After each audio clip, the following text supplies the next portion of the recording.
All right, everybody, welcome into Two Countries, Two Americas, All Sports. This is episode 108, live here on December 13th, 2023.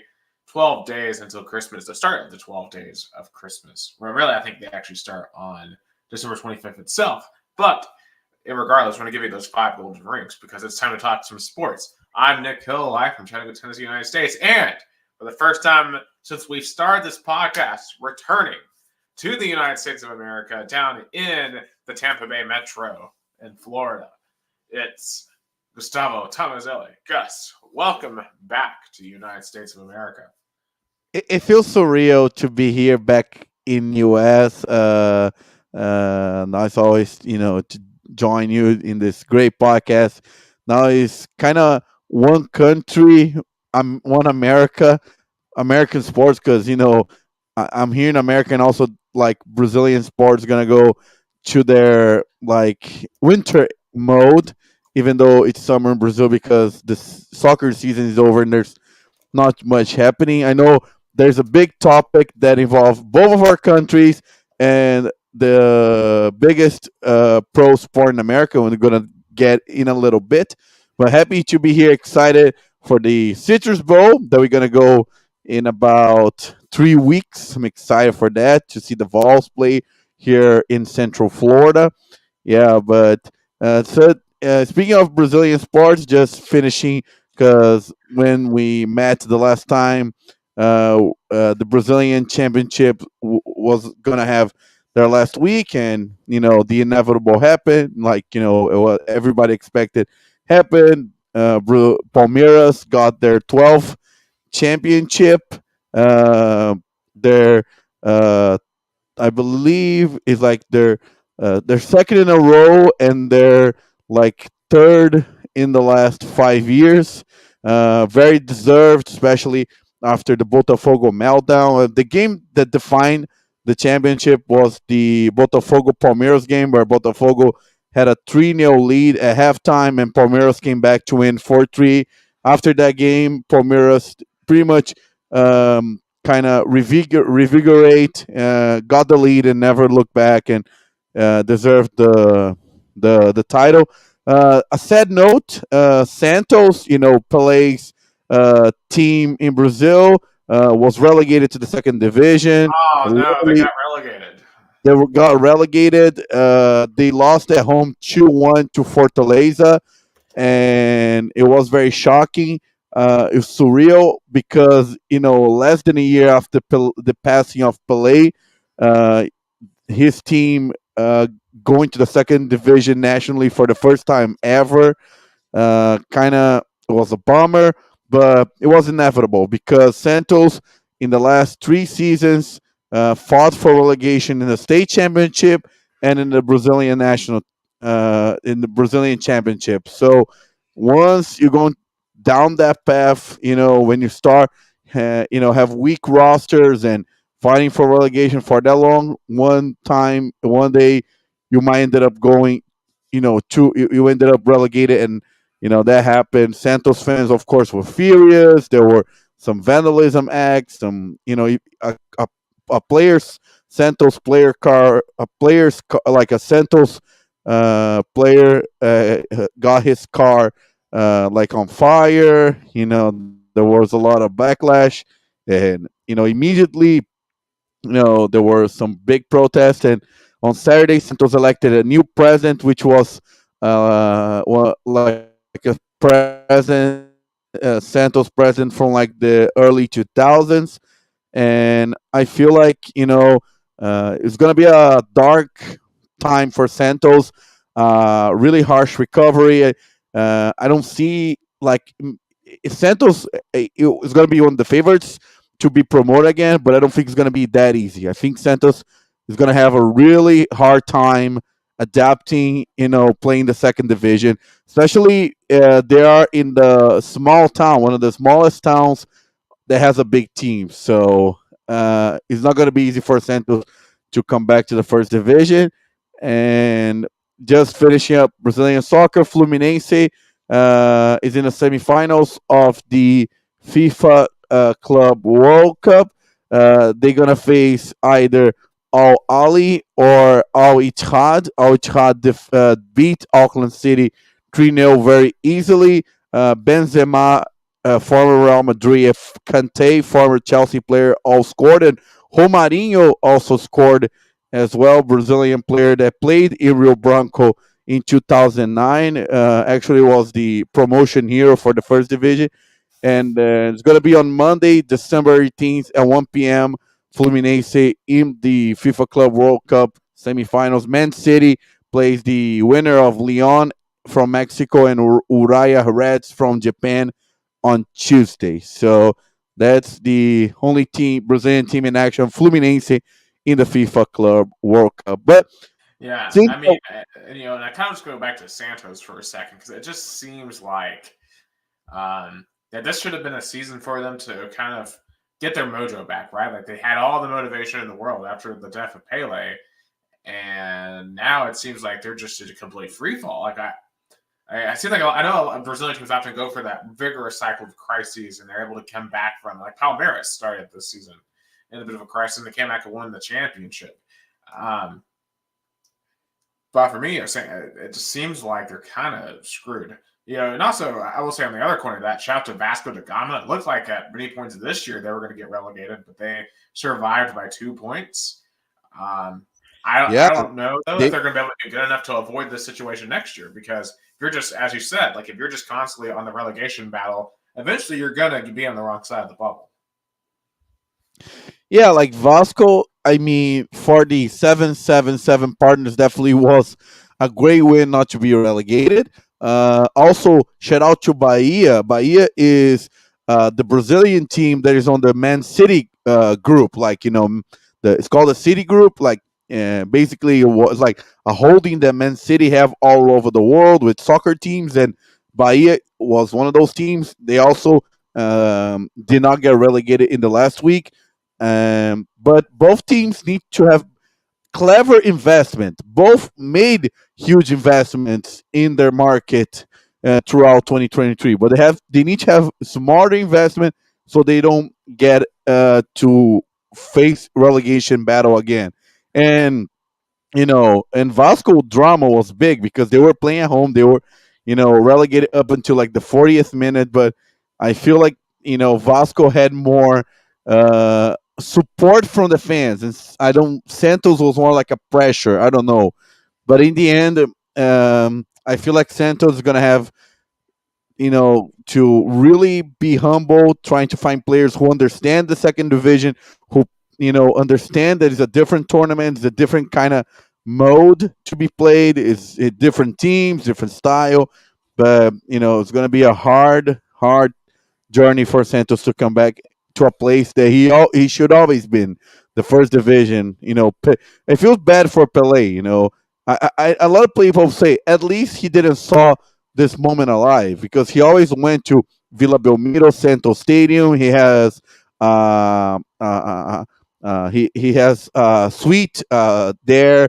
He has like a VIP area dedicated there. So at least Santos, like at least he wasn't alive to see that moment. Yeah, I'm sure he would be very ashamed of what they were able to do. Just real quickly on the American side, thanks for transition back up here. We finished our American soccer season. Columbus Crew are your MLS Cup champions. They defeated LAFC 2-1 in the finals off of two goals in the span of 5 minutes from Hernandez and Yuba. LA tried to score late with a Buangna in the 74th, but it was not enough, as Columbus are your champions. Which is crazy because they were about to take that team away from them a few years ago. Yeah, I know, but totally deserved. They made really smart investment over the years and totally deserved the title. Congratulations to them. But back to football, and one of the greatest news I ever got. I knew this day would eventually come. I didn't thought it was gonna be that sooner, but that stadium behind me, now Química Arena, home of Corinthians, is awarded a NFL regular season game in the 2024 season, and it's going to be a Miami Dolphins game. Absolutely. We'll have to see who they play. I mean, rumors are maybe it's the Titans, which of course we just Yeah, saw that. yeah, it's gonna be a home game of the tennis of the Miami Dolphins. So who knows? Can be the New York Jets, can be the New England Patriots. I mean, I if Tom Brady were playing, probably would have been the the Patriots, but I don't know. Like, I don't know.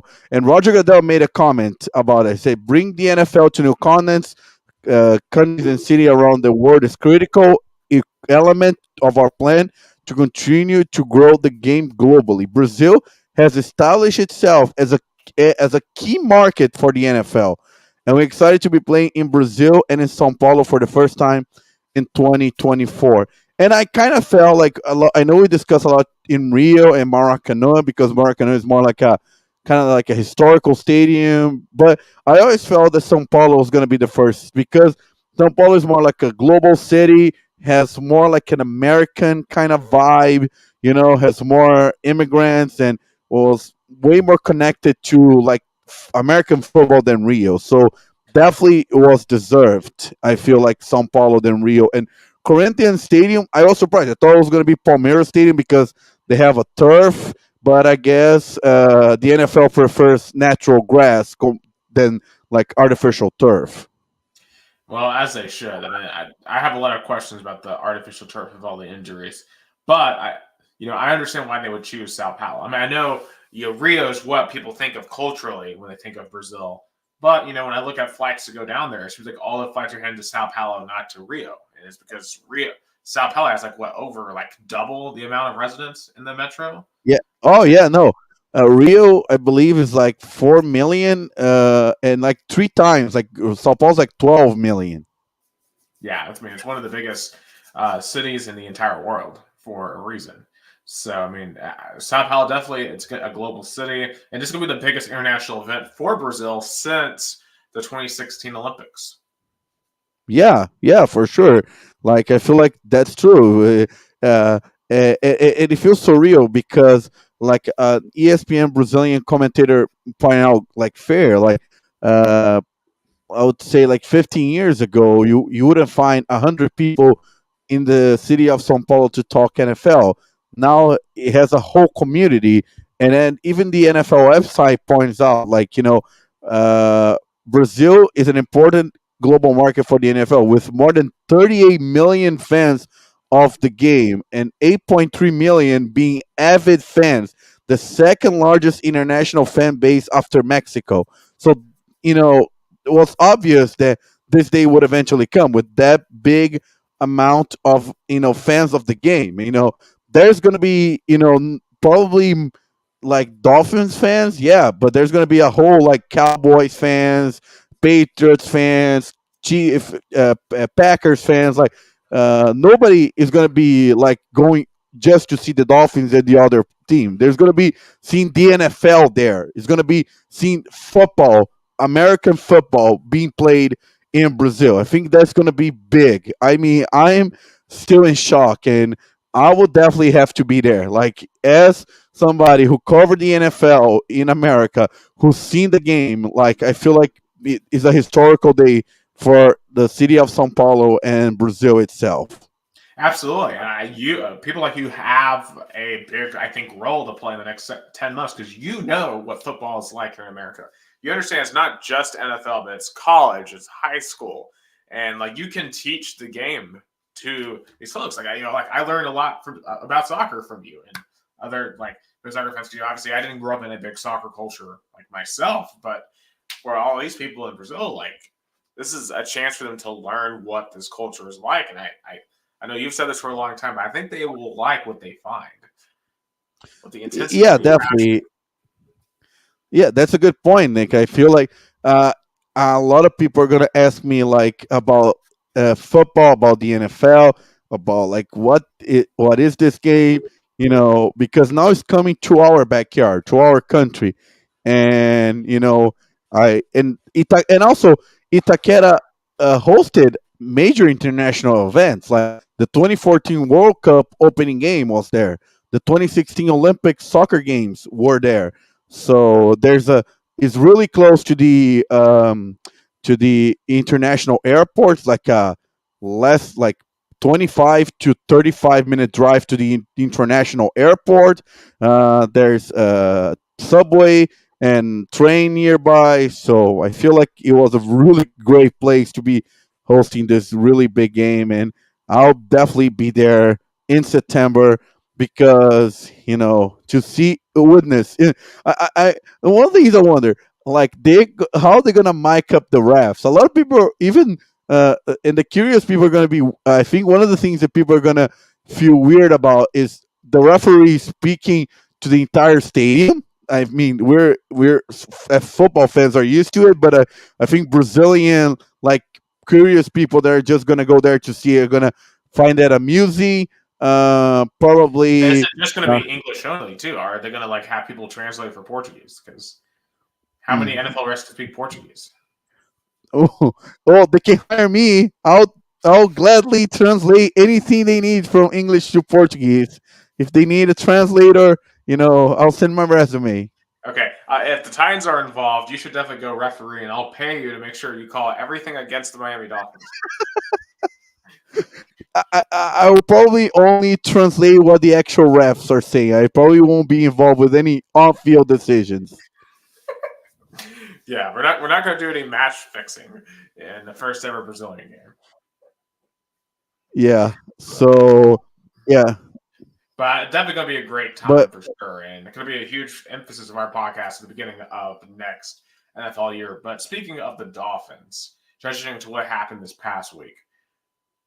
Wow, I've been hesitant on the Miami Dolphins throughout this year. I've been saying, I don't really know if they're a true championship contender because they don't really seem to play well against the top tier competition. But to lose to the Tennessee Titans in the way that they did, they were up 27-13 with 4 minutes left and let Will Levis lead two drives down the field in pretty quick succession, including a 2-point conversion to take a 28-27 lead. I mean, holy cow. I mean, obviously, as a Titans fan, that was insane to experience and insane to watch. But, for the Titans, we're out of the playoff picture. It's just a nice win. The Dolphins, though, yikes. That is just red flags everywhere. And especially considering that they had to play the majority of that game without Tyreek Hill, Tua looked average. Beyond that, he looked like what he looked like at the beginning of his career. And I think Tyreek Hill is making Tua. yeah.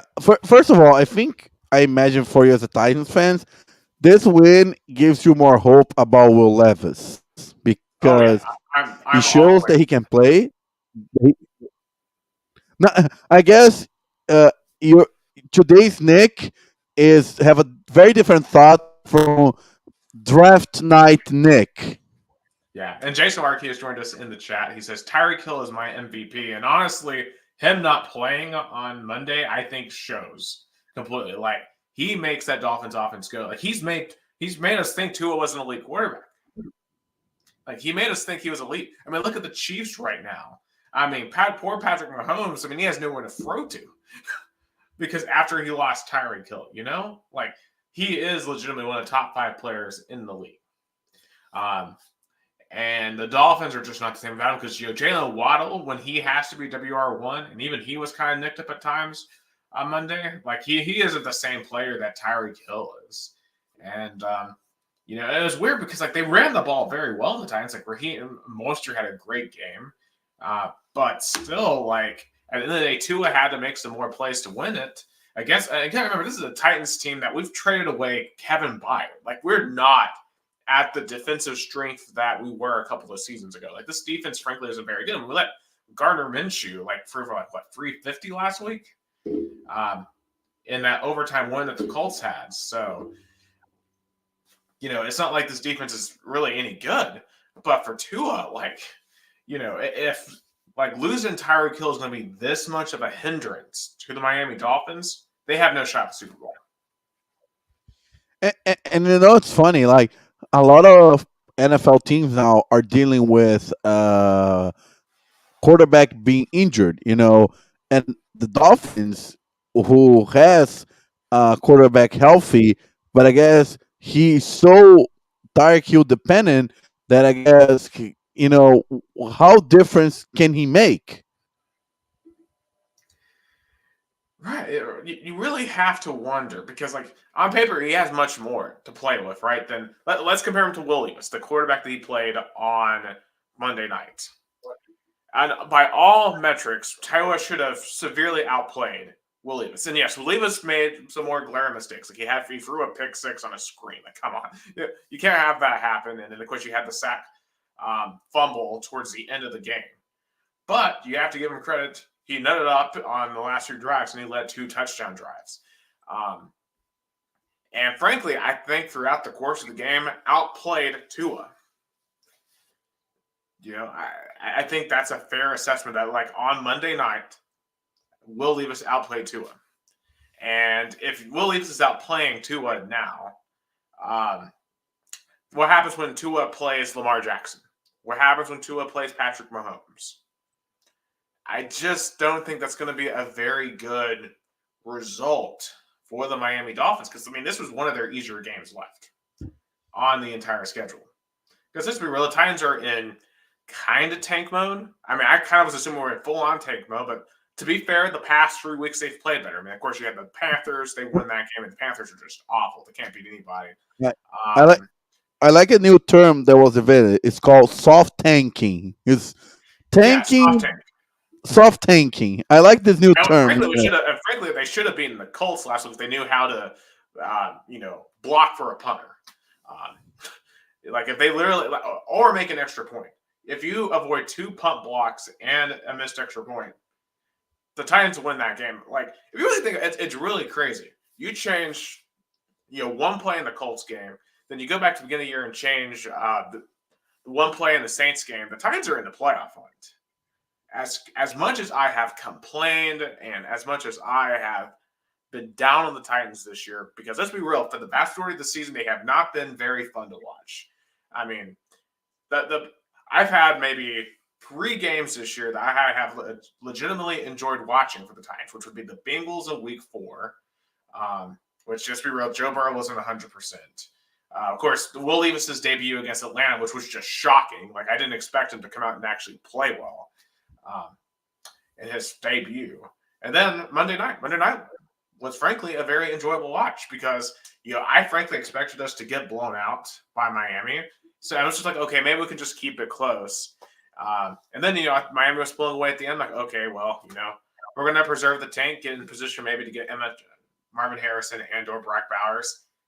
Then they go out and win. And it's weird because, we have no shot at the playoffs now. So, like, in a way, like, winning isn't honestly the best move, at least for the long-term future.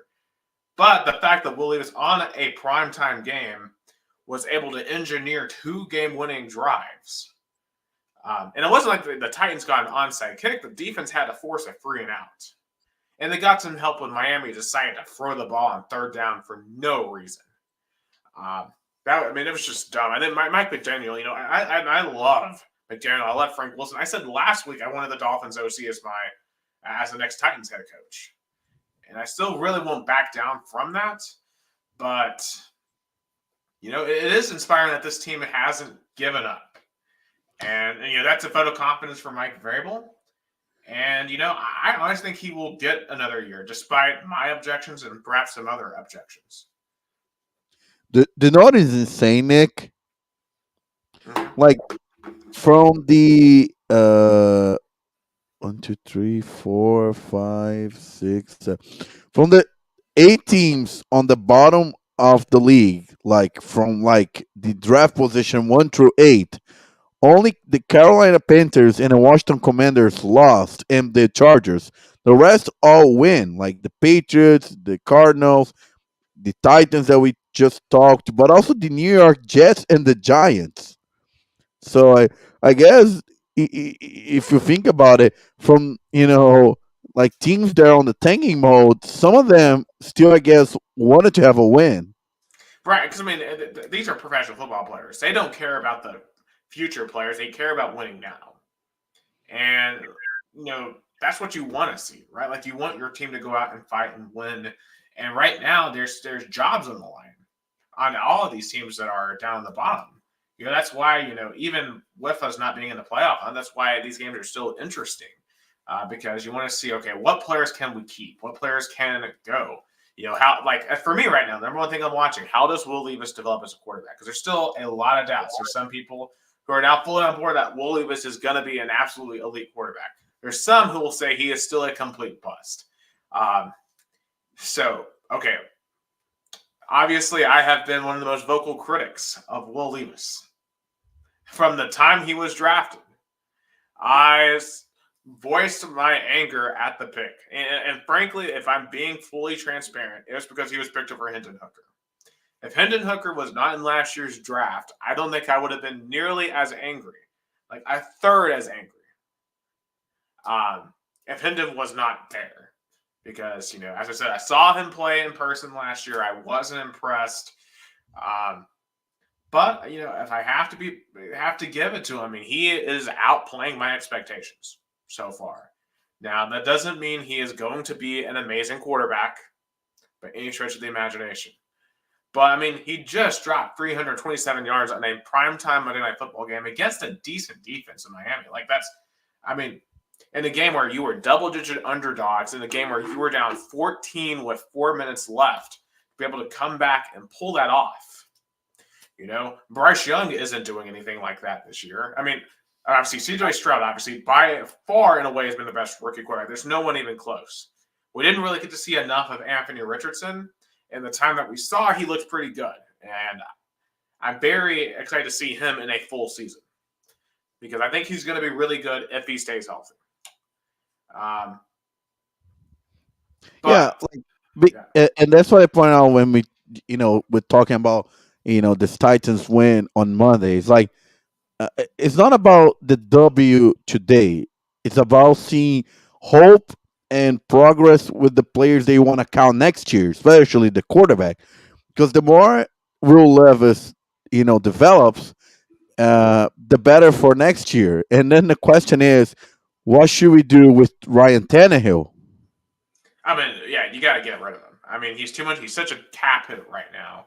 I'm not sure when his contract expires, but clearly we overpaid him for his contract, and it's a dead weight. And really, right now, you just got to kind of weather the storm on some of these bad contracts that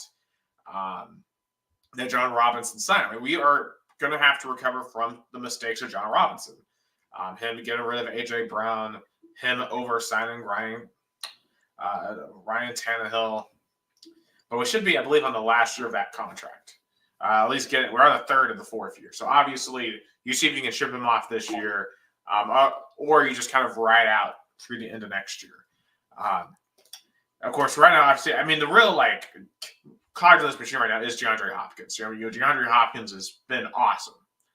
He has played way better than I thought. He's the first actual veteran receiver that has actually worked for the Titans. Because usually when we sign these older receivers, they don't work. Like, look at Julio Jones a couple of years ago. It didn't really work, even when the Titans offense was really humming.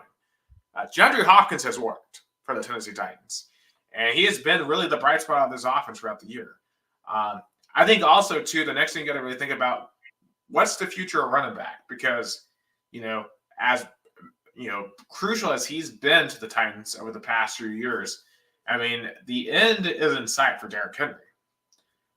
We didn't trade him this year, so you figure you're probably going to hold on to him for the time being. But I think what you have to really consider is I think the Titans are going to have an identity change, because if Will Levis keeps on developing and can actually be like a really, really, really good quarterback, then you don't really need to stick with the style of play that the Titans have had. Because, let's be real, we've had to develop Derrick Henry into what he became because he was playing with Marcus Mariota and Ryan Tannehill. We didn't have elite quarterbacks with him. But I'm not saying that Will Levis is going to be an elite quarterback, but I think he's going to bring a different style and will be more explosive. Will Levis throws a better downfield ball than Ryan Tannehill does. He's a better downfield passer. And some of the throws that he was making Monday night, that's pure arm strength. You can't teach some of the stuff that Will Levis is doing in terms of his pure attributes. And, he's actually, I think, making really good decisions downfield. to be able to get it into places where DeAndre Hopkins can make some of these plays. And, some people will say, well, DeAndre Hopkins is the one out there making those plays. And, yeah, he's making some incredible plays, but the quarterback's got to put the ball in a position. Like just go back to Jared Garantano with Jawan Jennings and some of the guys that we had in those teams. So we had some NFL receivers play with Jared Garantano, and they couldn't do anything because they were playing with Jared Garantano. Eric Gray was a great example of that. Yeah. So, but I think, Tajay Spears, he looks so good. He looks better and better by the week. Because I was very critical of that draft pick as well because of his ACL issues. And just like, we don't need a running back. We need wide receivers. And, he's actually turned out to be pretty good. And I think, with him, as he continues to develop, you're going to be able to justify moving on from Derrick Henry at some point. Because you're going to have to. And I think as the Titans change, they're going to have to. Now, obviously, I think that. But the question is, with all that argument, do you think maybe the Titans lost timing to trade at the trade deadline this season to acquire, to get more pieces to reinvigorate this roster, or do you think he still has value, let's say, for next season to be traded? Well, we do have to also ask, were there any serious buyers? Because we don't know, right? We don't know for real if there were really any serious buyers. And the only team that would have definitely taken would make a difference probably was the Dallas Cowboys, because right now the Cowboys don't have like a contract, considering how the NFL views running backs. The NFL, like the way they view running backs has significantly declined, even over like the past year. And if you look at Derrick Henry's performance this year, granted, I think it's been significantly hindered by an awful offensive line. But it's not like he's out there having many great rushing performances. Like, he had 2 rushing touchdowns on Monday, but he had 34 rushing yards. I think, Tajay Spears has been more consistent, has been more explosive. It's starting to remind me of the Tony Pollard, Ezekiel Elliott dynamic. And I think we're on the backslide now of Derrick Henry's career in Tennessee. But more than anything, I think it's just because if you look at the personnel, we just don't have the linemen to run that bully style of offense. But we now have a quarterback that can throw it downfield. We have at least one receiver that you can throw to downfield. Now you need more receivers that you can throw it to downfield. And that, I think, should be the focus of the offense. We need to get DeAndre Hopkins some help, some diversion. We'll leave us more people to throw to. I don't know if we're going to be able to pick high enough to get Marvin Harrison. Brock Bowers might be in play, but I think, with that first pick, you can either go with a weapon or you can go with a lineman.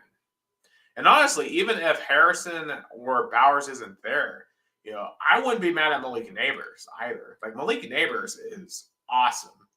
And, obviously for all the praise that Jalen Daniels has gotten, obviously the Heisman winner at LSU, I think Neighbors has been just as big to that success. He's made him look amazing. So I would totally take Neighbors. I think it'd be a good compliment to Tannehill and really just get the passing game going for the Tennessee Titans. I think you got Spears. If you keep Derrick Henry around, obviously that's a veteran. But obviously you need to overhaul that O-line. We really have to prioritize that because right now it's a disaster. Will Levis, even Monday, was still getting just creamed. One of the throws he made downfield that he completed to DeAndre Hopkins, he did it like as he was falling to his back. It was great. There's one, the thing that I think I appreciate the most so far about Will Levis is he clearly is a very tough quarterback. He's taking hit after hit, and he still is getting up. He's still throwing it downfield. And the intensity that he is showing as a Titans quarterback makes me very encouraged. More encouraged that I want him to be the guy heading into this offseason. I want him to get all the QB1 snaps this offseason. And I think he has earned the chance to have the team try to build around him. Because, hey, if the Titans actually develop him, if we actually by some divine miracle, can actually develop a quarterback for once, maybe some special things could happen. And it'd be crazy if Mel Kiper was actually right after all along, right? Like he was the only guy who said that Will Levis was, in his opinion, the best prospect, which we all laughed at the time. But what if Mel Kiper was right? And that would be pretty crazy. And I mean, I already feel like I'm having to eat some crow when it comes to Levis, but it really is surprising. And it's turned what to me was a lost season into okay, we can do something with this. Like we aren't just in the black hole right now. So I am hopeful, to say the least. Yeah, that's I think what this season, you know, had it counted was hope for the future. That's what this season it is. Titans fans were not like, you know, how can I say? They're not hopeful for this season to be a contender, but they wanted to see signs for the future. And I think getting the quarterback right because the first hope, you know, for a young quarterback prospect was Malik Willis, and did not work out. So Yeah, he that's should be on why the the roster Titans. next year. What? He should not. He should not be on the roster next year, in my opinion. Yeah, yeah. So that's why the Titans needed Will Levis because the Malik uh, uh, pick did not work. So and I feel like the is Vrabel is gonna continue as the Titans head coach. I don't know. It looks like he still is viable for next season. I'll say because of all the progress he made with developing Will Levis, developing the wide receiver core, getting the defense to improve, but he still has a losing season. But I maybe 1 year more. I think 1 year, extra 1 year to see if the Titans can get back to contention mode. Yeah, I think with more interference from Rand Carfron, I'm okay with Rebel getting one more year. But clearly, we still need more assistants replaced. I mean, obviously, we already got the special teams replaced, and we saw an improvement there. We still had a fumble on the punt return, but it was at least a better performance overall there than it was the week before. Um, but yeah, I'll say it was a very surprising win for the Tennessee Titans. Their first one on the road all year in Miami on Monday nights. So huge win there. And we'll see how the Titans can move forward from that. Now, we had two, I think, really big games this week. We had Chiefs, Bills, and Cowboys, Eagles. And the Chiefs, Bills ending very controversial. Kadarius Toney lined up offensive offsides. And Mahomes just had a complete and utter meltdown on the sidelines. He was yelling at everyone, yelling at the refs. The Chiefs were pouting the entire post game, saying that they were robbed. And to me, Kansas City, we're talking about Miami not being able to win any big games. It feels like Kansas City hasn't won a lot of big games either, and they're struggling. Like the supporting cast around Patrick Mahomes outside of Travis Kelce is not good. They're not getting it done. And to me, I think the Chiefs are in crisis. Yeah, that's the cap hit effect. When you have to pay your star quarterback big money, that's one of the side effects is you need to go cheaper and younger in other key spots, and that's what the Chiefs are kind of dealing with the wide receiver core. And as talent as Patrick Mahomes is, there's so much he can do to overcome these issues with the wide receiving core. Is the Chiefs are going to make the playoffs? I believe so, but I don't know if they're going to be the winners of the AFC West anymore because the Denver Broncos they're in like hot mode. They won 4 out of the last 5 games. they completely revamped their season. So the Chiefs are not gonna sail through the AFC West. At least I think the Broncos gonna put up a fight in the division. And Russell Wilson, he remembered how to play football. I mean, we were wondering ever since he left Seattle, where did Russell Wilson go? He is back. Still not putting up like insane numbers, but like he is winning football games. He is helping Denver get back into that playoff race. They're one of those 7-6 teams that are in the AFC playoff mess. And I think that there is a possibility there that Kansas City misses the playoffs. Now, I don't think that'll happen. I think Patrick Mahomes will find a way. I think Chiefs defense is still really good.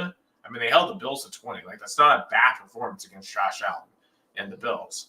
But, those receivers, I mean, Kadarius Toney has now lost 2 games for Kansas City. He lost them the Lions game at the beginning of the year. He lost them Sunday against the Bills. And then Marquez Valdes-Scantling lost them the game a couple of weeks ago against the Eagles. Remember, like Mahomes, we were watching it live. We were doing our podcast. Mahomes throws it deep, and Valdes-Scantling drops it.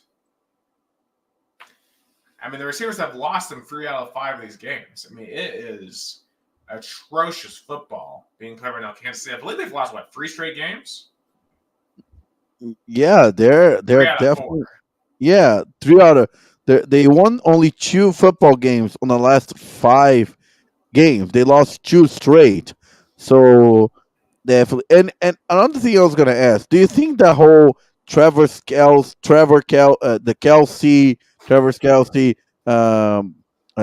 Taylor Swift kind of thing, distracted somehow, or had any effect on that, or just simply those issues that we just described? I mean, those issues were popping up before Taylor Swift came up in the issue. Remember that the week 1 against the Lions before Taylor Swift, because like Taylor Swift didn't even show up till the Bears game, and that was week 3. The Chiefs had these issues before. This is not, and like Travis Kelce is still having a really good season, and that's the one who would be the most affected, right? But like he's still playing fine. Like the rest of these receivers are just not that good. No matter how great Patrick Mahomes is, you only unfortunately you are limited by your receiving room, and his receiving room isn't good.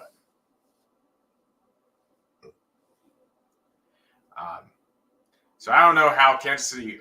You can't really fix it now.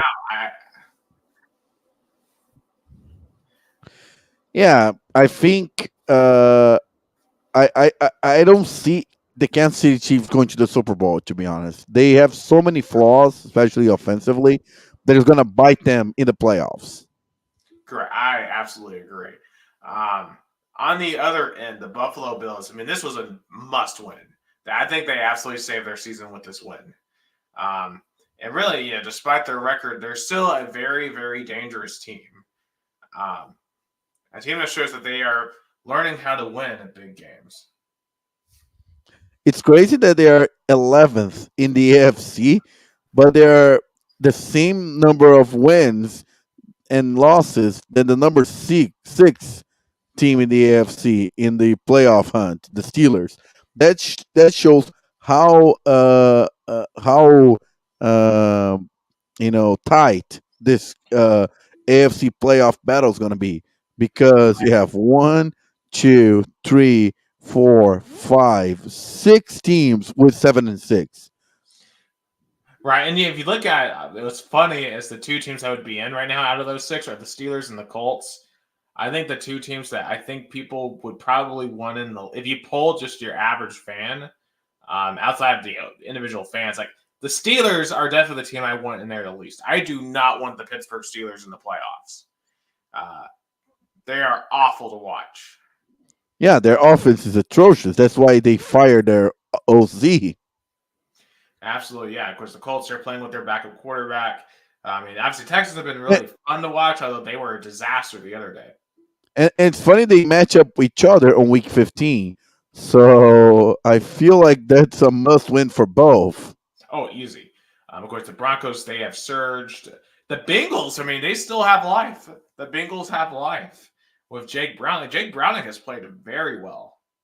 and Joe Burrow's out. I mean, Browning might be playing his way into a starting role somewhere next year with the way he's playing. I mean, kind of like Matt Castle did.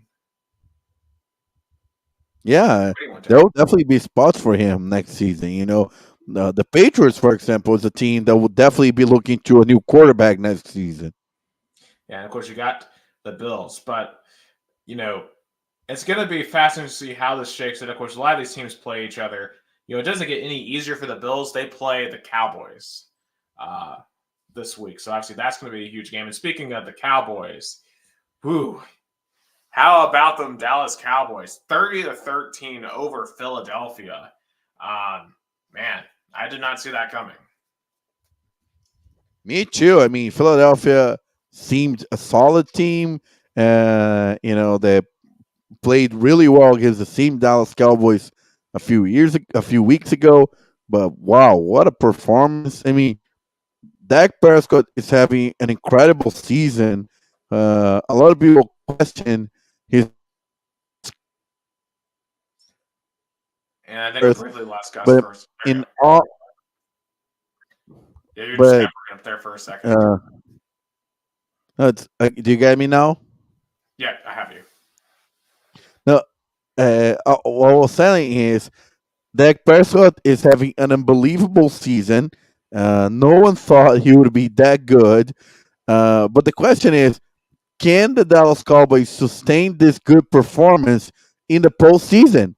Because the Dallas Cowboys fans were like, I've seen this movie so many times in the last 28 years. It's like so many times where like the Dallas Cowboys crushes in the regular season, have a double-digit win season, gets to the AFC, gets to the NFC divisional round, and they're out somehow.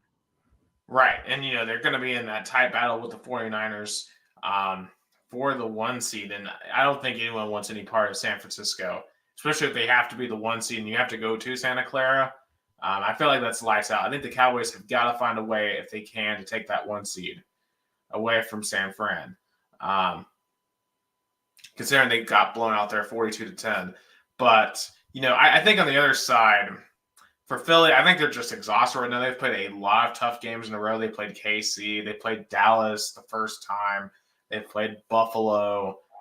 They played the 49ers. And then they played Cowboys again. They've just been on a brutal run.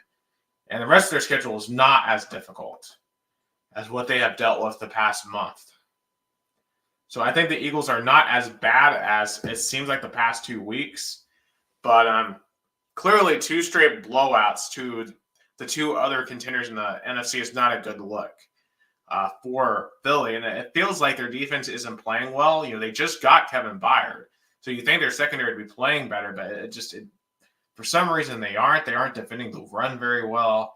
And offensively, they're not really getting, I feel like, much space. They're not getting the ball to A.J. Brown. They're not getting the ball to Devontae Smith.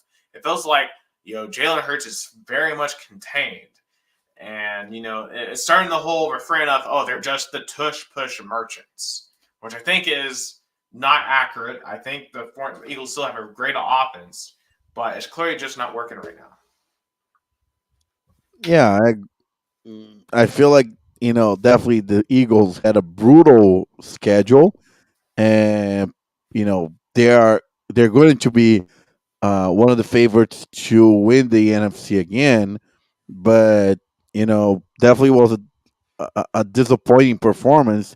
But it's interesting to see this number 1 seed battle because it involves, I'd say, 3 teams, and 2 of them are on the same divisions. With this win, the Dallas Cowboys are now a big contender in getting the number 1 seed. The Eagles also, and the 49ers, who already have a playoff berth. So I feel like, and this number 1 seed is going to define home field advantage in the divisional round, which clearly matters for the Cowboys, especially after the debacle in Santa Clara. Yeah, and the Cowboys have a tough stretch. They got to go to the Bills and to the Dolphins the next 2 weeks, and then come home and get the Lions. I mean, that's not easy. Yeah, That's true, but uh, on the bright side, the Dolphins and the Bills are inconsistent teams. So I think that the Cowboys played really well against those kind of inconsistent teams, especially in the AFC. I mean, I think Dak clearly has a shot to win the MVP the next few weeks. I mean, I think right now you can say he's right up there. I think there should be a three-horse race for MVP. It should be Dak, should be Tyreek Hill, and should be Christian McCaffrey. Those should be Yeah, your I top think three for the MVP. not Lamar Jackson. Okay, throw him in there. A four-team Yeah. race. But to me, if I had to vote right now, I'm voting number one, Christian McCaffrey. I'm voting two, Dak Prescott. I'm voting three, Tyreek Hill, four, Lamar Jackson. I would have voted one Dak, two Lamar, three Tyreek Hill, and four Christian McCaffrey. Yeah, but see, this is the problem, though. I'm trying to, at least I would like to see us reward non-quarterbacks, and I think Christian McCaffrey's year, the year he has had, is deserving of an MVP. And if Christian McCaffrey can't get the MVP award in a historic season that he's having, then we might as well just name the MVP award to Best QB award. Yeah, that's a good point. It's just you know how uh, Dallas Cowboys brand has so much influence in the kind of contest, and especially in the MVP. That's why I put Right. Dak first. Not well, The you know. Niners have a pretty big brand too. No, yeah, I know that's true, but I'm kind of like both big brands, but one is the star quarterback and the other is the defensive players. So how the NFL voters in the MVP tend to look more closely to the quarterback action compared to like a defensive player. What defensive player? Or tend to look to Oh, I mean like non-quarterback. the skill players. Yeah. Yeah. Um, yeah, I mean, and it probably will go to a quarterback. If it's going to go to a quarterback, I think it would have to go to Dak, in my view. But I mean, it's definitely been. I mean, it's been his best season, and he set himself up for a career-defining postseason. That's for sure. In the lineage of his career. One thing I wanted to get into before we get into picks and stuff, Ben Roethlisberger on his podcast today actually said, in his view, the Steelers tradition is done. Of course, the Steelers got blown out at home by the Patriots. Sorry, Mitch Trubisky. There are calls for Mason Rudolph to be the starting quarterback in the absence of Kenny Pickett. I hope the Steelers lose out. I do not want to watch them in the playoffs. It's a waste of a playoff spot if the Pittsburgh Steelers are there. They are an eye bleed to watch. I didn't even watch Patriots Steelers because I have no interest. Yeah, and what's crazy it is now three teams from the AFC North are in the playoff. In the playoff bubble, and the fourth one is also on the race. So we can have the entire AFC North, including this horrible Pittsburgh Steelers that fire Matt Canada. After not developing a decent offense, and I feel like you know this kind of standard the Steelers put for themselves. Like if again, Steelers have a winning record, they're gonna keep their coach, which is weird. It's like so the standard is to always have a regular season winning record, but what are you accomplishing with that? Nothing. Yeah, I mean, this isn't college football. You're not going to a bowl game. Going Yeah, 9-8. yeah, So that's true. I think the Steelers need some reinvigoration. They might need to move on from Tomlin and what they're doing because what they're doing isn't working. Um, Yeah, and I know it's hard to move off Tomlin. He's been like a really great piece in the last uh, 2 decades. But at some point, like, and it was iconic. This game they mentioned, Patriots and Steelers, felt so outdated because both of their coaches are now in their jobs not because what they're doing, but what they done in the past. Right, right, and and obviously there's a lot of rumors circling around Bill Belichick that he's probably about done, but that isn't official yet. But I would imagine he will be by the end of this season. I mean, he has to be. It's a disaster in New England. Um, all right, one thing I wanted to bring up too, while we're on coaches, the Carolina Panthers, they lost again 28-6. They're just bad.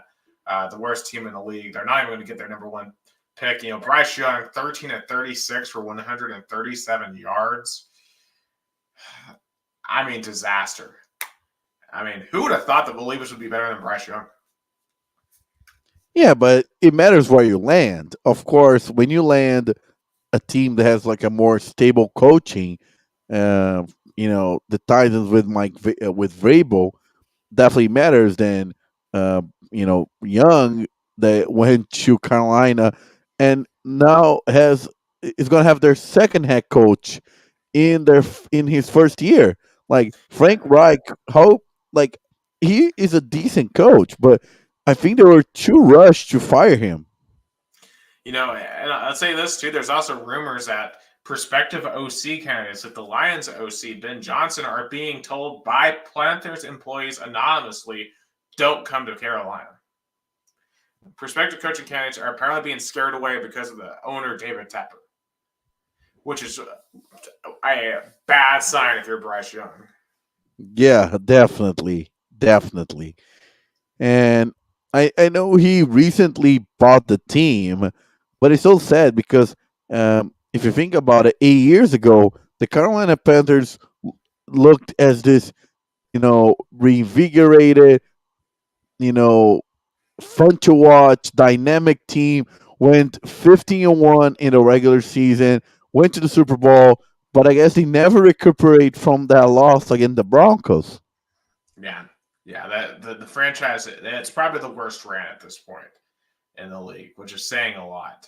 And I don't know what they're going to be able to do to recover that anytime soon. Uh, in Charlotte, just a bad deal all around, and they don't even get a first round pick this year. Rough sledding ahead, rough times ahead for the Carolina Panthers. Speaking of rough times, our boy Josh Dobbs, unfortunately, his Cinderella run in purple has come to an end. They did win 3-0. 3-0. This game was 0-0 late in the fourth quarter. We almost got a Virginia Tech Wake Forest situation, but Minnesota put in Nick Mullins. They did score a field goal and they won. Might be one of the worst NFL games of all time. Josh Dobbs, it's over. It is Joe over for him. And it's sad. I guess he's gonna be in the category of a Teddy Bridgewater, Gardner Minshew, uh, Mitch Trubisky, a really good backup quarterback that can give you a couple of wins, but you cannot rely to build the franchise around.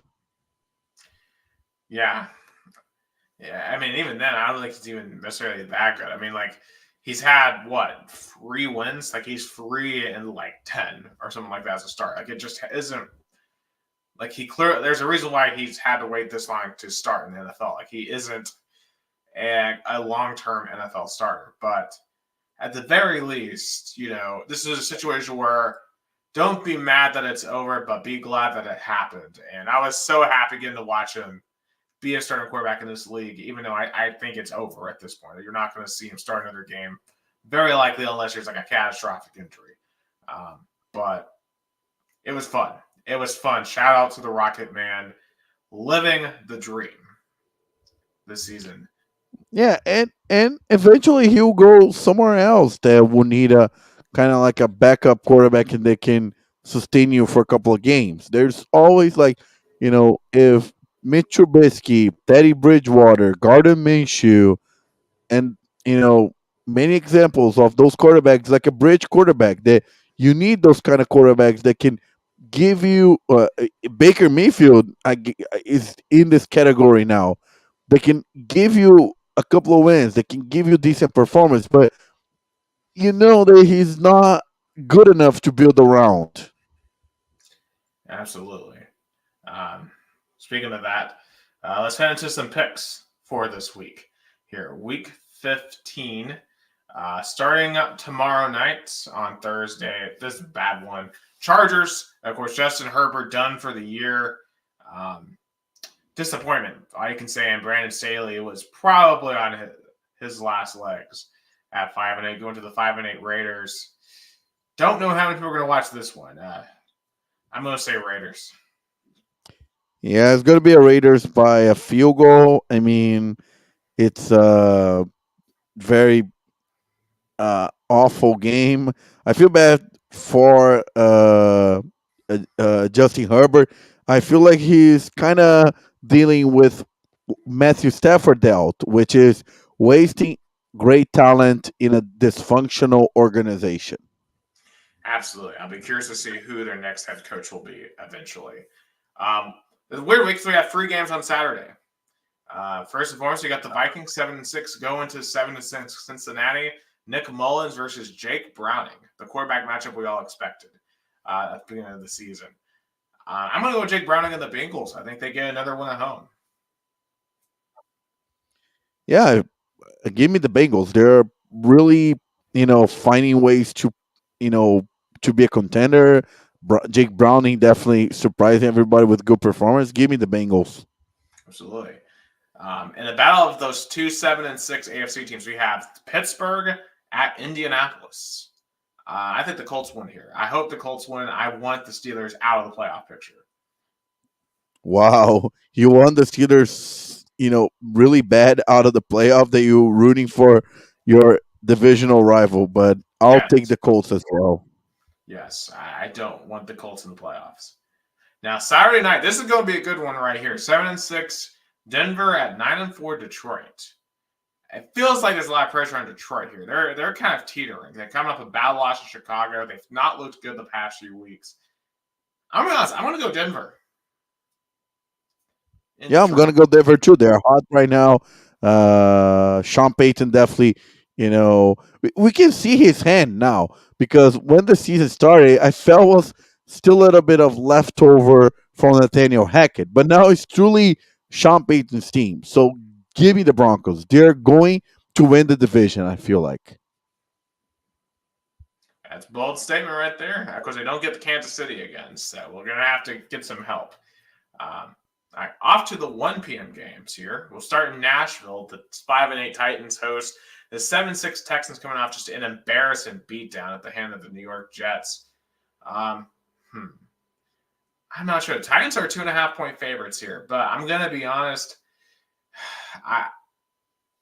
It's going to be a great rookie quarterback matchup, too. I am going to go Houston. I just think they're going to have more to play for. I think the Titans, I think, what happened Monday, I think they're just – I don't know if they're emotionally they're going to recover from that in time. Give me Houston.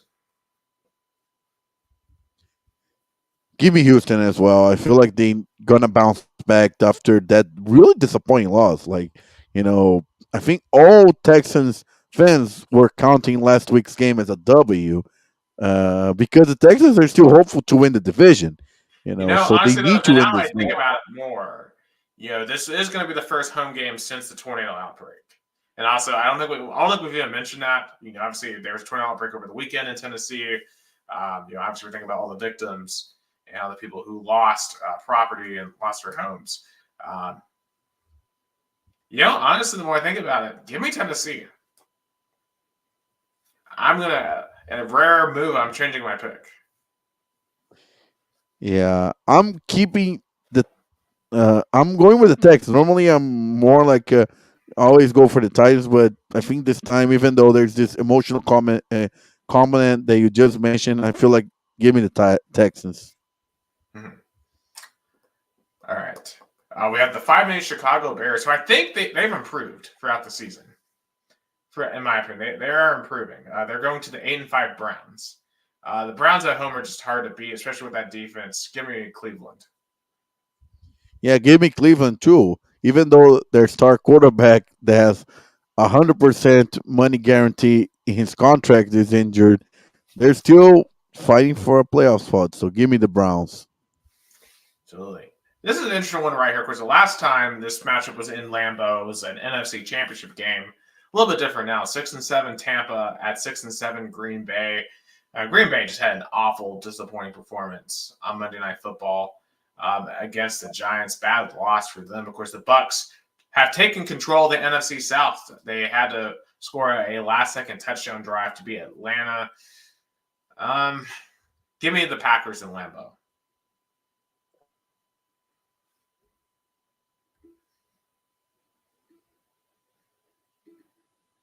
Who do you have between the Packers and the Bucs?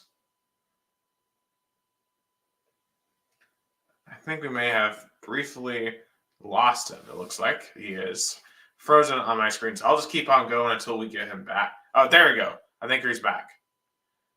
Gus, do you copy? Gustavo, do you copy?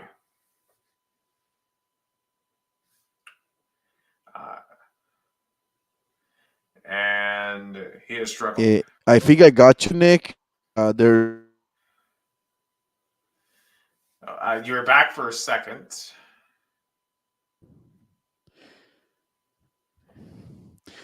If I'm back, I'm picking the Packers to win this game. I feel. All right, he has the Packers. I don't know what's going on with the connection issues. For a playoff spot? Yeah, we did hear the Packers pick, but you kind of went away afterwards again. So,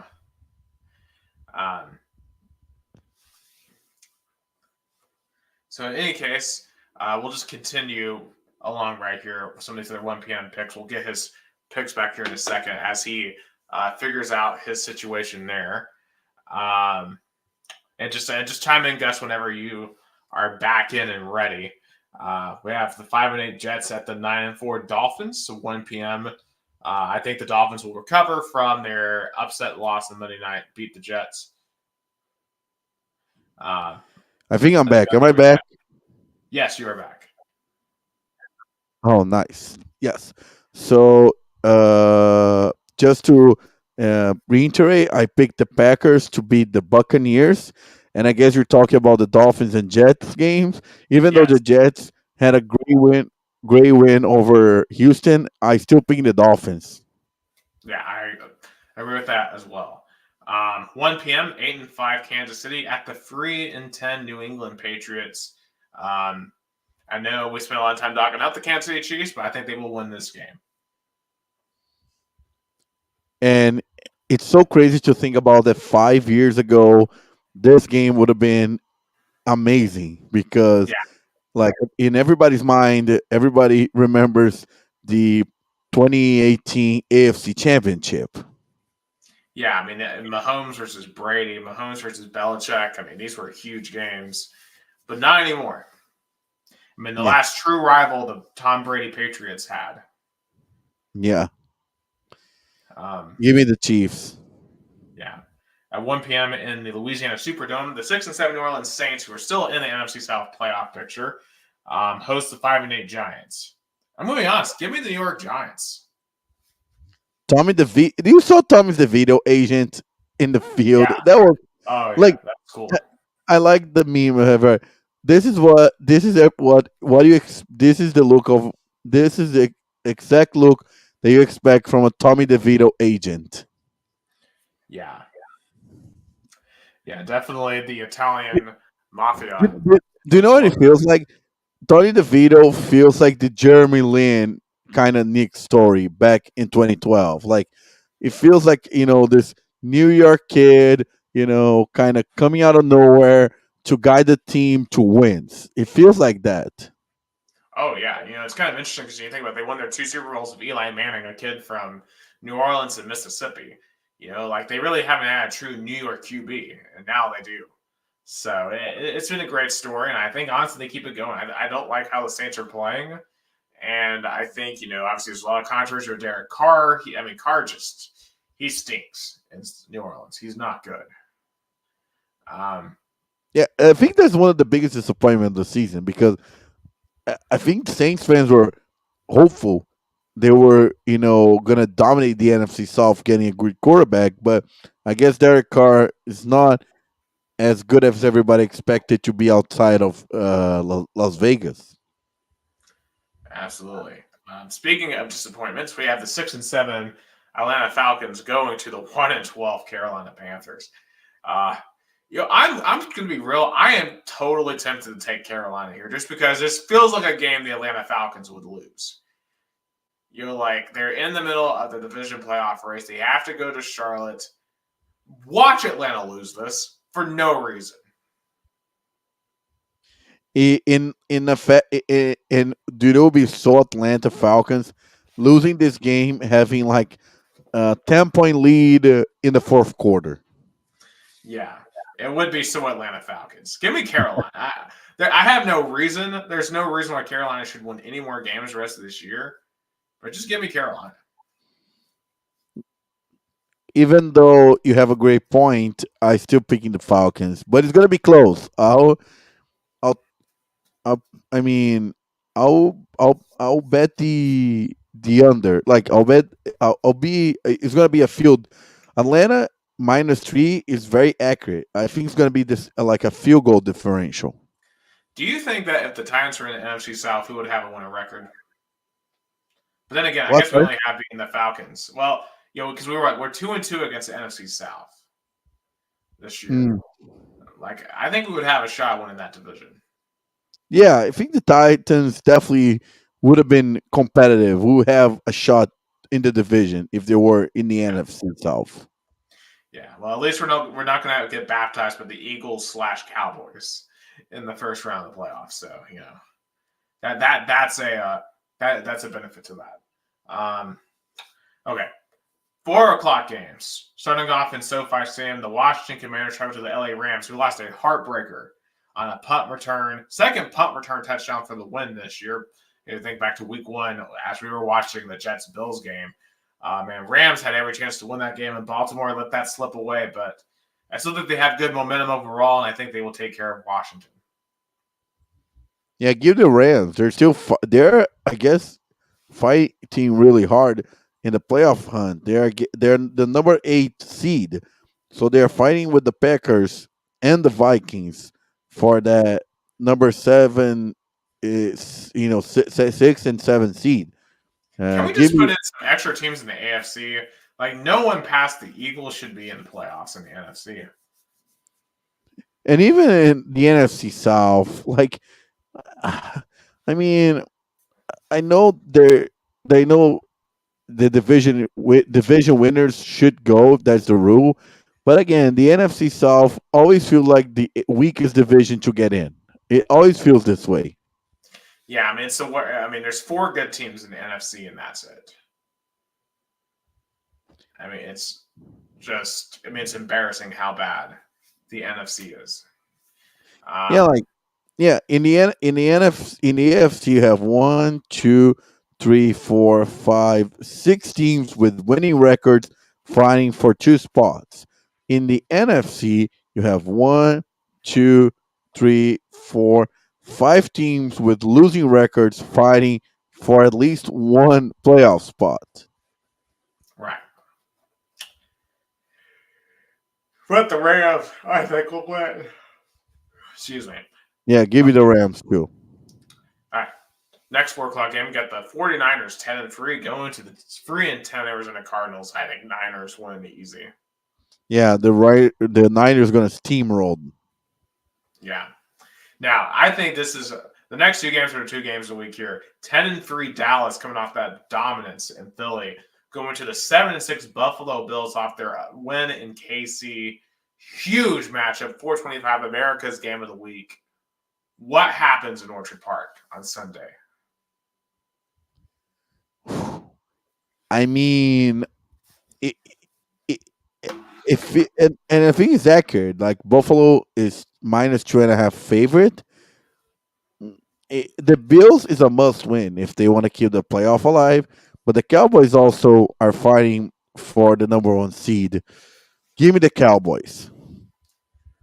Ooh, this would be one of Dak's biggest regular season wins, or after just getting one of his best regular season wins. Going into a hostile environment, it's going to be crazy up there. It's going to be cold. I'm going to go Buffalo. I think Josh Allen and the Bills will hold serve at home. If the Cowboys can go into Buffalo and win here, then I'm going to start to think they have a shot to win it all. For real, for real. Because they've proven themselves worth it being college championship contenders. If they can win in Buffalo, watch out for the Dallas Cowboys. But I am going to go Buffalo. But Sunday night, down in Duval County. Duval. 10-3 Baltimore, 8-5 Jacksonville. This will be a good one. I think the Ravens, though, will get it done. Yeah, it's really interesting because even though Jacksonville are, leading the AFC South, they have a losing record at home. They don't play well in Duval. So give me Baltimore. What's crazy too, if the Texans win, the Jaguars lose. I mean, they would both have the same record, and I believe they have to play each other again. At some point. Well, no, I think they've already played twice. I think. Yeah. No, yeah, they don't play each other anymore. Oh. They Houston got one, and Jacksonville. It's so funny. So Jacksonville lost at home against Houston by double digits, but then Jacksonville beat Houston on the road on a field goal. Yeah, and I remember that game. That was the game the Texans could have won. They lost the game off the crossbar. But we'll be interested to see if the Jacksonville win a big game at home. And wrapping up Monday night, the 10-3 Philadelphia Eagles going to the 6-7 Seattle Seahawks. I think Philly needs this game. I think they will get back on track and win. Yeah, give me Philly as well. Absolutely. I think it's going to be an exciting week of the NFL for sure as we get we're firmly in the playoff race. All right. To some baseball real quick. Obviously, we finally know where Shohei Ohtani is going to go. 10 years, $700 million contract with the Los Angeles Dodgers. Biggest contract in baseball history. Did the Dodgers go overboard? Maybe a little bit, but from out of that money, 680 million is deferred money. So it's payment they're gonna make it later. So I guess Shohei Ohtani has the best retirement plan ever of all time. He doesn't have to worry about money when he retires. He can go to Japan and the money will cash in as he enjoys the land of the rising sun. But it was worth it. I mean, in a he once in a generation talent. But the question the Dodgers is gonna make is that can he pitch and hit at the same time, or they're gonna have to focus on one? That's the big I think he's question. going to have to be a hitter, and that's the problem to me. With his Tommy John injuries, coming off another Tommy John surgery, he at the very best is not going to be the same pitcher. And because here's the thing, you're going to be able to bring him back as a hitter this year, I would imagine, but you're not going to be able to bring him back as a pitcher this year. And are we really in the business of paying $700 million to a designated hitter? Because if Shohei Ohtani can't pitch, you just paid $700 million for a designated hitter. Yeah, because with that amount of money you basically paid for the whole deal, the whole talent, the pitcher and the hitter. But if he really can't pitch, then you probably went overboard. And I wonder though, can he be like a reliever pitcher that can go in at the eighth or ninth inning, maybe? If you're paying us $700 million for a DH and a relief pitcher, that still sounds like too much. I mean, he's got to be a starter for that money if you're going to put him back on the mound. I don't think, unless you're Mariano Rivera, I don't know of any other relief pitcher in the history of history that's worth $700 million.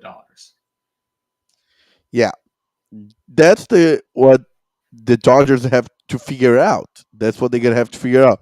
how can we make the best use of this clearly talented baseball player that we don't know how much can we use out of this talent? Yeah, but I mean, if you're the Dodgers, though, I mean, they just keep on buying and buying and buying up. And it really makes the case, of should we have a salary cap? I mean, it's just crazy how some teams can just throw the bank at their payroll, and other teams have no chance, to compete with this. Like you're never going to see KC be able to do this or any of these other teams. I mean, it's crazy. Oakland, Excited. Or yeah, soon to be. Oakland, definitely. It's crazy. I mean, it's really crazy. And like this contract is more than a lot of NFL teams' whole payroll. And Yep. yeah. But baseball always has been this way. It's just the team that had done that in the past is not doing that right now, which is the New York Yankees. I thought in the past maybe Otani would have been a Yankee, but now the team that is doing that is the Dodgers. That's why the Dodgers, even though they got only one World Series out of this, and it was a little bit not as good as the other ones because it was a COVID year and there was a lot of restrictions, a lot of questions. I think it's still a valid World Series. Uh, eh, with all that money that the Dodgers has thrown and is still throwing, one World Series in the last in this century, it feels not as much as they should have. Yeah, because just you can't buy World Series. You just cannot buy World Series. You have to gel talent together in baseball to make it work, to make it cohesive. And that doesn't necessarily just buying talent. Like you have to be able to throw them together. And there's a lot of talk here in Braves country. Should we get Shohei Ohtani? I'm glad we did it. I don't think Shohei Ohtani would be a good fit for the Braves because we don't really need batters. We need pitchers. And right now, I don't trust him as a pitcher long term because of his injury. And we don't need to spend $700 million on a designated hitter. And I think part of this too is I think he just wanted to stay in California. That's closer to Japan than going to like New York or somewhere like that. Now there's more Japanese immigrants on that side of the country.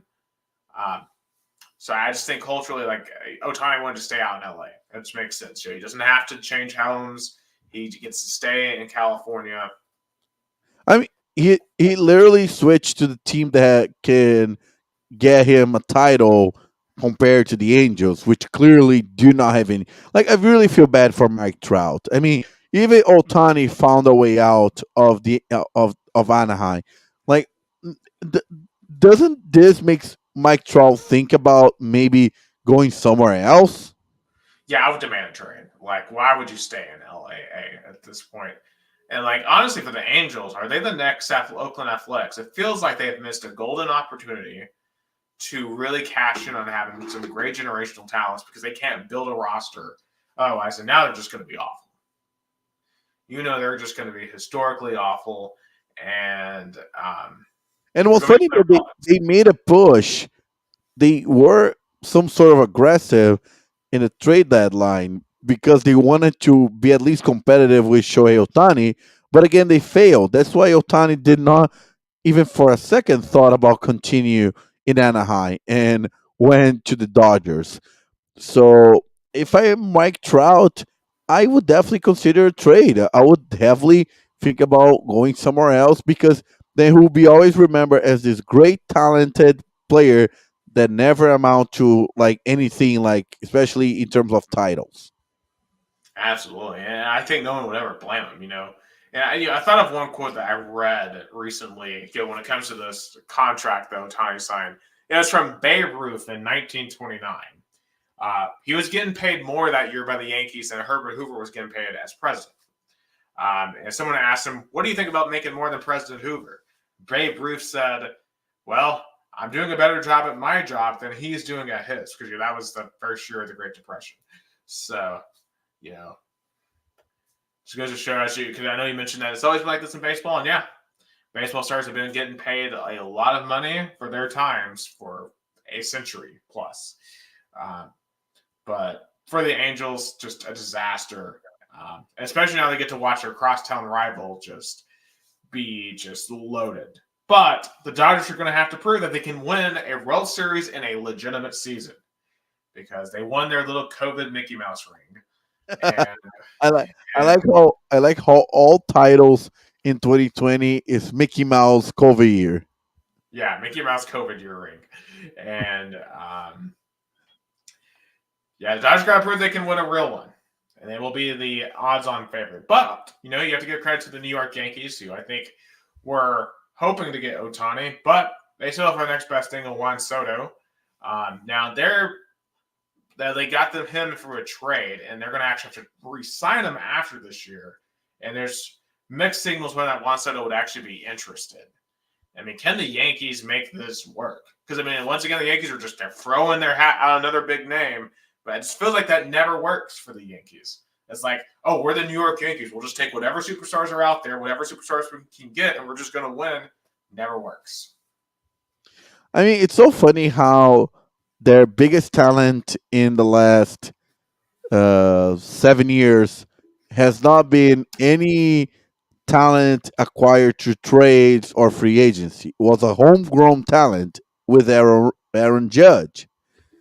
And a lot of Yankee fans forget also that dynasty in the 90s were made by homegrown talent, more homegrown talent than trades and acquisitions through free agency. So that's why I think the New York Yankees should focus more. Exactly. And, look at the Atlanta Braves. Like, all of our main talent is homegrown. We didn't have to go out and buy Acuna or Albies or Austin Riley. We didn't go out and buy them. We got Matt Olson in a trade, but that worked out brilliantly. And speaking of the Braves, I'll be lucky enough to attend a breakfast with Braves manager Brian Stinker at Saturday at at the minor league Braves team here in Venice, Florida. Oh, for sure. Because the Braves, they didn't really make any crazy moves at the winter meetings, but really at this point, you're just trying to bolster your pitching and you're just trying to find a solution to the Philadelphia Phillies, because the Philadelphia Phillies are now the problem for the Braves in the postseason. You've lost them 2 straight years in a row. Figure out a solution is all I got to say. But, but definitely active week in MLB, and we'll see them back on the diamond in a few months, where I'm sure it's going to be like chaos. But Speaking of being back on the field here in a few months, the SEC tonight revealed its 2024 full schedule.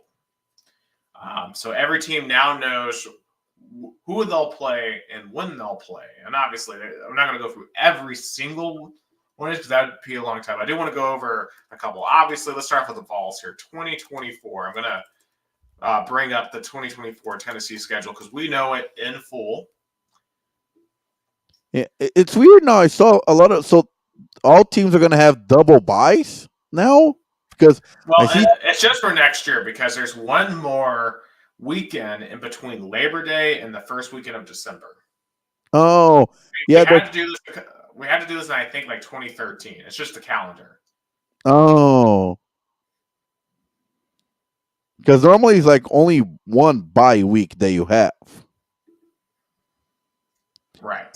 But they start with your below. So you're going to be conflict in week 1 because the Vols face the. Yeah. So I have the screen up. On if you look down, I want to bring it up. Yes. Yeah, I have it right now. Yeah. So week 1, the Mocs. The Vols should roll in that. I mean, it's not really that much of a conflict. I mean, they're not same division. Yeah. But it's nice to see. I think for you it's a nice game because it's your university against your hometown college team. It's a fun matchup. It was like I always felt that when Rio Branco and Corinthians play each other, it's nice. Yeah, no injuries is what I mostly ask for. Yeah, play. Of course, that'll be Nico's debut as a starting quarterback in Neyland. Obviously, first big game here, NC State, September 7th in Charlotte. Kind of a road game, but I think Tennessee will have just as many fans, if not more, than NC State. It will remind me when Tennessee faced Georgia Tech in Atlanta. It was definitely 50-50. I was there. There was no home crowd for Georgia Tech. Definitely was 50-50. 50-50. So that kind of reminds that situation. Yeah. Of course, a week after NC State, we come back home, play Kent State in another non-con game. Should be major favorites there. Then our first big game. On the road, September 21st, at Oklahoma. Josh Heupel going up as a head coach for the first time against the school that he played at, led to a national title, and was briefly OC at before getting fired. So that'll be a huge one. In week 4, we get our first bye, and then we travel to Arkansas on October the 5th. Do you know what's funny about this game, Nick? That will be Oklahoma's first home game against SEC opponent being the SEC. Yeah, and it's against Josh Heupel, of all people. Wow. That's weird. That's interesting because the Oklahoma faced Temple, Houston, and Tulane. So their first home SEC game against Tennessee. Pretty much. I mean, that's just good scheduling by the SEC right there because that'll be a huge game. Of course, the last time Tennessee and Oklahoma played was absolute heartbreak in 2015. Oh, was so heartbreaking. And man, that was the beginning of the end for Butch Jones. That loss, but coming off the bye, we travel to Arkansas against Sam Pittman, who's going to be in a hot seat year. Of course, they brought in Bobby Petrino back to Fayetteville. Going to be a huge game there. And then we come home for perhaps the most chaotic 2 weeks in Knoxville that you'll ever see. October 12th versus Florida, and then October 19th, the third Saturday in October against Alabama. And really, beyond this year, who knows how protected the third Saturday will be. Yeah. So I think that stretch, Arkansas on the road and at home against Florida and Alabama, that will define what Tennessee is going to achieve next season. Oh, for sure. Then we get our other bye week after Alabama. Then we get Kentucky and Miss State at home. So, wow. So Tennessee has a good home stretch. It's like 4 consecutive home games against SEC opponents. All 4 SEC games we get at home. Then after Miss State, it's Georgia. Yeah. And then November. But at the very least, you get probably one of the worst teams in the SEC right before Georgia. So it's not bad. And then after Georgia, you get UTEP. So at least that Georgia game is by itself in terms of. When is the homecoming game? They're probably going to make either Kentucky or Miss State it, I would imagine. Yeah, There's no way to make Florida or Bama it. So I think because senior day is going to be UTEP because your last game's at Vanderbilt. Yeah, that's true. I guess it's going to be Kentucky or Miss State. Miss State is a good homecoming opponent, I think. So yeah. So I think just on first glance, it's like a 9-3 schedule. And I think to me the most important events are these Oklahoma and Arkansas. We struggled awful. We were terrible on the road this year. Just awful. We have to at least split this, if not win both of those games. We need to show that we can, as a program, win games on the road. And win big games on the road because we're going to go to the playoffs. Remember, this is now a 12-team playoff that we're going to enter next year. So you don't have to be perfect. You can drop a game and be fine. But we need to show we're at least competitive on the road. We cannot be going out there and getting blown out like we did in Columbia, like we did in Gainesville. And the other Columbia the year before, just awful road performances the past year and a half have ruined, I think, a lot of the momentum for this program. So we have to go out and win some big games on the road.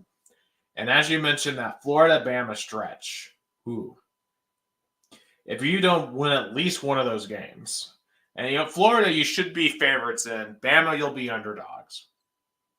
Don't lose to Florida and Bama back-to-back weeks. because I don't know if this fan base can handle that. I think that's a tough one for them to swallow. Oh yeah, I agree. The am I? Let's let's see. So let's make a really really early 2024 standing prediction. So it's going to be 1-0, Yeah, I would agree 1-0, 2-0, 2-0. 3-0, At OU. 3-1, I'm going to say 3-1 too. 4-1, 4-1. 5-1. I'd agree 5-1. Uh, I'm going to go 5-2. yeah, I'm gonna go 5-2, All right. Kentucky, I'm going to go 6-2. 6-2. 7-2. Yeah, 7-2, 7-3. 7-3, 8-3. 8-3, and 9-3. 9-3. So I I'm guess, saying 9-3. I'll point that out. So if the Vols beat Alabama, do you think with a 10-2 they will slip in the playoffs? Now they have Yeah, a 12 team. 10-2 gets you in the playoffs, especially if let's say we beat Oklahoma or we beat Alabama. If we win on those two games, playoffs. Yeah, I agree. So, I mean, it's there. I mean, the playoffs are very much in play now as a 12-team playoff. We're just going to have to, again, we're going to have to win one of those big games on the road to do it. And that's going to be a huge selling point for this team. Now, just some other quick observations I had about the rest of the schedule, because I don't want to go through everyone's schedule because it's just a lot. But because I wrote this on the side here. There's some brutal ones. Like, take a look at Florida's, for example. Oh, Florida's schedule is horrific. I'm going to bring it up real quick because it's no, bad. it is hard. I feel bad for Bill Napier. Well, I don't, but Yeah, like they start against. I guess their opening is an interesting game. That will definitely be one of the games people are gonna watch. But I don't know how much Miami can put up a fight. yeah. So we got Miami. Then you got Samford, which will be an FCS game. Then you got Texas A&M at Miss State. Bye. Home versus UCF. They're finally playing UCF. Yeah. Then they go to Knoxville, home against Kentucky, who they can't seem to beat anymore. You get a bye week, then Georgia, at Texas, LSU, Ole Miss, and Florida State. I see like this week one is a 50-50 chance. I'll give to Miami. Okay, so that's 0-1. I'll give them Miami, so I'm at 1-0. So Samford, I'll go 2-0. Uh-huh. So I guess you're at 1-1. I'll go with you 2-0 because the 50-50 matchup against Miami. Texas A&M at home. I'm gonna go A&M. So I'm down me to too. 2-1. 2-1. At Miss State, I'll give to Florida. So they're up to Yeah. 3-1. UCF at home, I'll give to them 4-1. Now here's where the Wolves come off. At Tennessee, I'm gonna go Vols 4-2. Kentucky, I'm gonna go Wildcats 4-3. Georgia 4-4. Texas 4-5. LSU 4-6. Ole Miss 4-7, and Florida State 4-8. Wow. Yeah. And I bet not making the bowl game again, that will definitely be the end for Bill Napier. If they're not at 6 wins by November, he's done. Yeah. Yeah. Somehow Bill Napier has to find 6 wins before November to get any chance of staying. Yeah, if you want to see something really funny, I'm pulling up Vanderbilt's schedule. Because this is truly frightening for Vandy. I don't know how Vanderbilt's going to be remotely competitive, like at all. Because this is hilarious. Okay. So I pulled it up. Game 1 is Virginia Tech and Nissan Stadium. loss, 0-1. Saturday, Alcorn State, 1-1. In Nashville too. That's in Vanderbilt Stadium. Yeah. At Georgia State, week 3. Not a gimme. That'll be difficult at Georgia State. Trust me, I know from experience. It's so funny. Like Vanderbilt is such a not a first tier. Like, did you watch the SEC the videos the CBS made honoring SEC? Did you saw those videos? Yeah. Did you notice Yeah, how Vandy was like, Vandy do you notice how Vandy it was completely ignored on that video? It like for CBS has been broadcasting for 25 years. Vandy did not exist. There was not even one mention, one image, nothing with Vanderbilt. because I think Vandy has literally won like one game on CBS or something like that. Yeah, but at least you want to, put the team, like somehow mentioning because they're in the conference. I know they're irrelevant, but they're in. But and they had good seasons while CBS was broadcasting the SEC with James Franklin, but was no mention at all of Vandy. Yeah. I mean, and then just when to get to SEC play at Missouri, loss. Bye week, Alabama at home, loss. At Kentucky, loss. Get Ball State, who could beat them. Then you get Texas at home, at Auburn, South Carolina, bye week, and then just an easy finish of the year with at LSU and Tennessee. Man, it's brutal. And then like some of these other ones, like LSU, at the end of their year is crazy. They have they get Bama, you have Oklahoma. Oklahoma LSU last week will be pretty crazy. Theirs is actually not too bad. There's one that was just nuts. Oh yeah, OU's. Look at Oklahoma's end of season. Alabama and at LSU. Last 2 weeks. Yeah, so I guess they're gonna have to be undefeated to kind of have like a margin, so they can lose one of those two games and still be in the playoff. Absolutely. And then like Texas. Look at Texas. First and foremost, they go to Michigan week 2, which that'll be one heck of a game. But then after OU, they play Georgia the very next week. And it's funny that week 2 or week 3 against Texas, there could be a rematch of the Natty. Yeah, it could be. I mean, man, like Texas and OU, it's gonna be interesting to see how they adjust to this because, like in the Big 12, all they have is each other. They don't have other really big games out there. They're gonna be in big. Like think about this. Normally, when Texas and OU play, they can kind of have the next week to recover from that. Texas has to play Georgia the week after. And also, speaking of hard, we gave Georgia a lot of flack for their schedule this year. Georgia has a legit schedule next year. They play Clemson in week 1. Of course, they go to Bama. They go to Texas. Go to Ole Miss.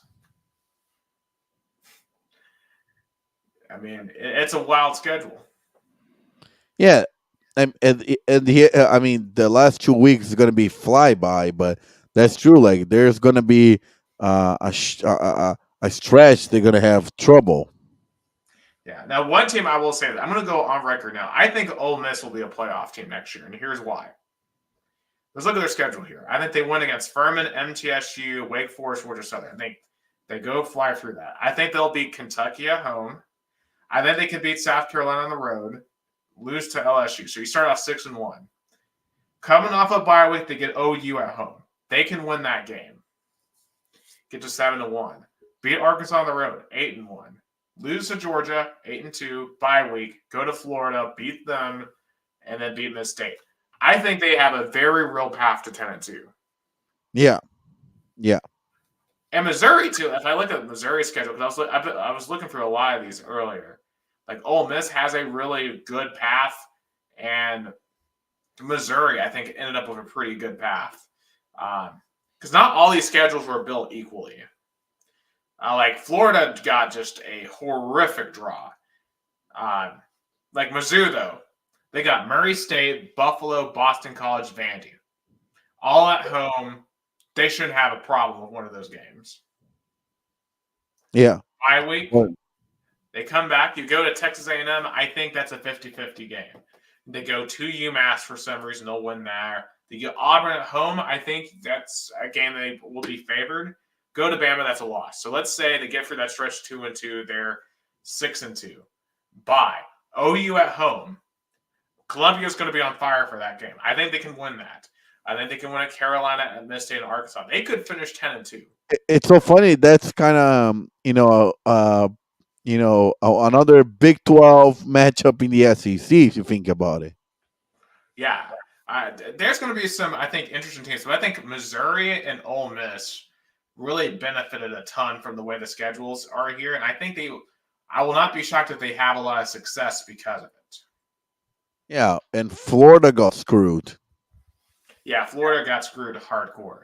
And for Tennessee, I think, it worked out. It's pretty much the schedule we normally have. And so I think it's a schedule that we can have success with. Now, we need some more success in recruiting. We lost 5-star Jordan Seaton, offensive tackle. He chose Colorado over Tennessee because he went on Undisputed, announced he was going to Colorado, the whole prime thing, and said he wanted to play for someone who looked like him, which I grinded a lot of people's gears in the fall community. And, I get where he's coming from, but still, I wish he hadn't gone on there and said it. Yeah, it's the kind of thought that I see where he's coming from, but expressing out loud makes it feel kind of weird. And, where do you get that idea from? It makes you think, is that coming from Prime himself? I don't know. But Coach Prime is doing whatever it takes to recruit. He is appealing now to this race identity, but he's going really wild in recruiting because he knows he needs to do whatever it takes to get Colorado back because he's seeing how hard it is. Yeah. But I think Tennessee overall still have some recruiting issues. Like, we lost the tight end to South Florida. Now, through the rumor mill, I've heard that the coaches might have just let this tight end go to South Florida. But still, I just don't think we're winning a lot of recruiting battles that we need to be truly successful. We're not doing a ton so far in the transfer portal, but we are in contention for some players. But I think we need more, right? Like, if you're going to compete with Georgia, you're going to compete with Alabama. Being 12th place isn't going to work nationally because, those teams are always going to be at the very top. And I'm starting to think maybe Heupel needs to consider some staffing changes to get better recruiters. Yeah. Yeah, it's even though I think I saw that they were number one. They are, how can I say, they are getting better. They are getting better recruiting, but they need to improve to be in the top 5. Yeah, and especially considering that we have allowed 6 defensive backs into the portal. We have a lot of our defenses leaving. Now, I'm not overly upset about that because, let's be real, the secondary hasn't been very good. But still, that's a lot of experience leaving. And that puts us in a vulnerable spot next year, right? For a lot of inexperience. Now, granted, I think we'll have some talented players back there, but they're not going to be very experienced players. And I think you really need to get some good players out of the portal desperately. So I really hope Heupel and staff hit it hard and hit it fast. Next Tuesday is National Signing Day.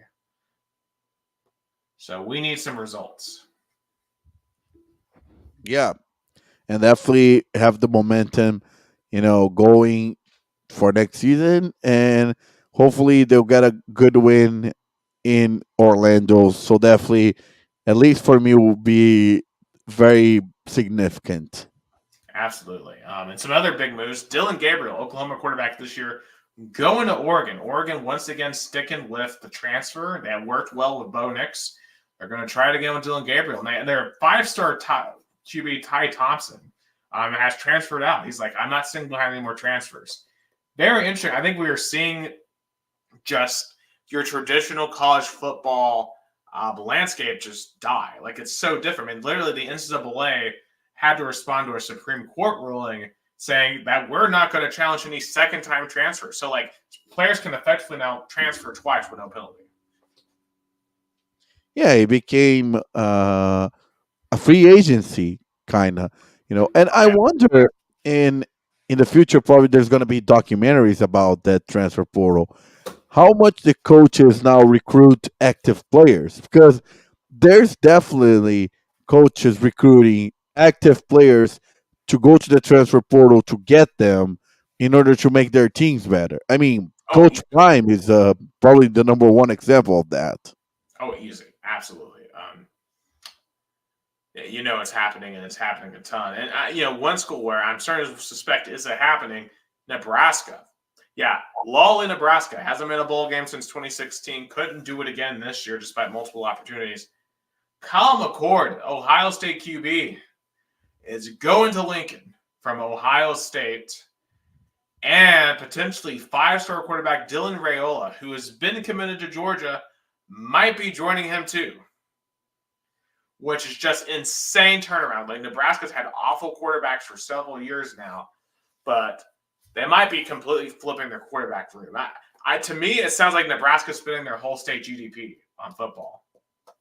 Yeah, I mean, Matt Rule knows he needs to get those value quarterbacks to make this team better because, in season number one, you can miss a bowl game, but by year two, you need to show results because that's what Scott Frost could have done and so many others since 2016. I mean, Nebraska should have been like 8-4 this year.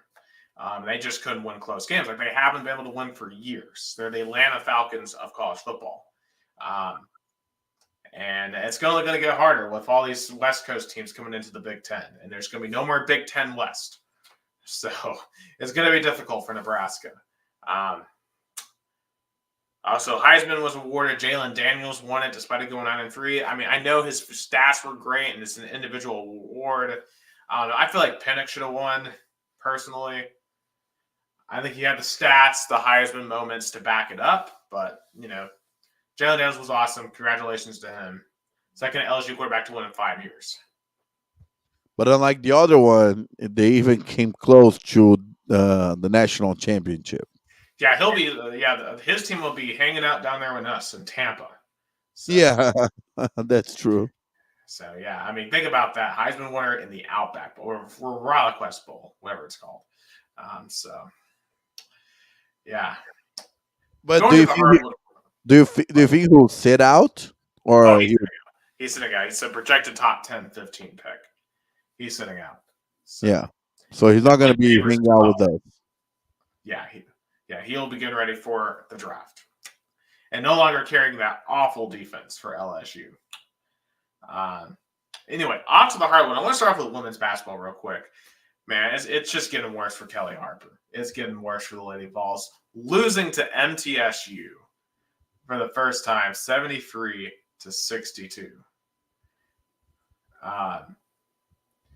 Yeah, just awful, bad, embarrassing. Really.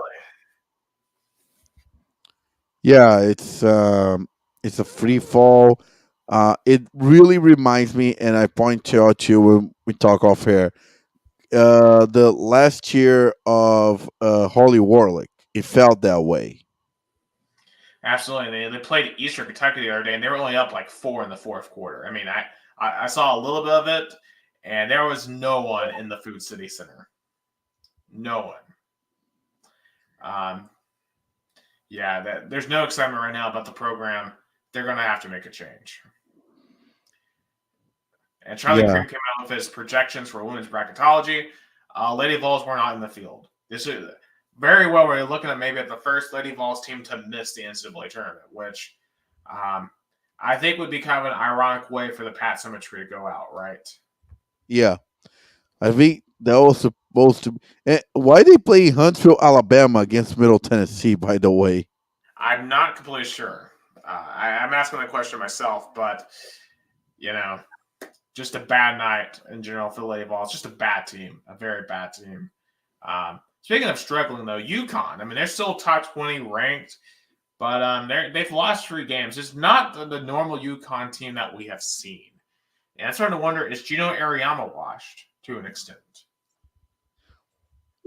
I mean, he dealt with so many injuries in the past couple of years, but at the same time, that's true. Maybe uh, coaches eventually pass their prime. So maybe for Gino, that'll be it. Yeah. Basketballs. I did get to watch them on Saturday. Always fun to be back in the Thompson Boling Arena, Food City Center place. Not sure what we were supposed to call it. Wes Rucker got a lot of crap for calling it the Food City Center. But anyway, good win over Illinois. Illinois is a top 15 team. Dalton Connect was awesome in person. I think he's as good as Brent Williams and Admiral in person. And it will be we're going to need him if we're going to go deep in March. Oh yeah, great win. I feel like it's kind of one of those wins that give confidence throughout the regular season, and definitely to agree with you. He'll definitely be a really value player coming postseason. Yeah, and then they played last night, beat Georgia Southern by 20, but it was kind of an ugly win. They were up by 30 at halftime, and guy outscored in the second half. And Barnes was mad at this team. He benched Josiah Jordan James for the last 15 minutes of the game because he was mad at him. The only player who played well was Jonas Idu, who had 29 points and 11 rebounds. Everyone else did not play well. They play NC State Saturday in San Antonio, which were favored. I'll be curious to see, though. I mean, I know Barnes is giving them a lot of heck this week in practice. So I'll be curious to see how the boys come out on Saturday. Yeah, me too. I would be curious to see how they're on a 3-game winning streak, but yeah, Illinois was the only legit team they beat. Correct. Yeah. Real quickly, heading over to some NBA. Lakers won the first NBA in-season tournament over the Pacers. Didn't see much of the in-season tournament overall, but it was an entertaining championship game. And LeBron got the MVP, so he can say not like now he can say I got MVPs for the in-season tournament and the finals. Does Michael Jordan have that? No. yeah, well, the in-season tournament does not. To me, it has nothing close to the No. NBA Finals. No, Maybe no. in 50 years, if this still sticks around, maybe. But I just don't. Winning the NBA Finals is such a grind. It's so different from the in-season tournament. Like it's funny to have a true NBA Cup. A lot of people are calling that here in Brazil. Would have been funny to put even G League teams, make it even more abroad kind of.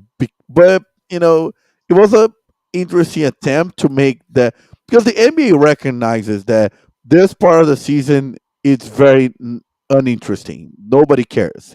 Like if Adam Silver, will listen to us, please put the NBA season to start at Christmas Day. It will make so much sense. Oh, for sure, for sure. And honestly, that might be the most entertaining way, especially with the NFL. Um, really going after that Christmas Day. Like they have multiple Christmas Day games this year. So it feels like the NBA really needs to reestablish themselves. My But my NBA season goes from Christmas Day until late July. I think that would be perfect for it, because then the NBA season, NBA finals have no competition. We'll go into the summer, but we'll finish right on the right time before football comes.